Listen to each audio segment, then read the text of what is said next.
Then, of course, we have the reality of abortion. Abortion being the failsafe for those who want to, engage in the act of procreation without procreating, and ensuring that if procreation takes place, the child that results ends up dead, or certainly not in their lives. And so in the U.S., we're talking about over 65 million babies. In Canada, we're talking about well over 4 million babies. And that's a real intangible cost that often gets ignored because the bodies aren't laying around for people to see. Right? I think that anybody who's actually seen an aborted baby face to face, has held an aborted baby's body in their hands, as I have in the past, has a much more real sense of what the sexual revolution was all about. Everybody's heard of the French Revolution or the American Revolution.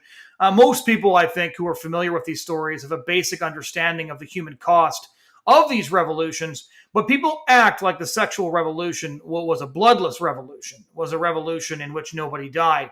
In reality, the sexual revolution is the most successful and the most bloody revolution in all of human history, with a higher kill count than anything we've seen in a couple of thousand years. So I think that's important to point out. The slogans of the 60s and 70s were "Make love, not war," and they very, very much did both.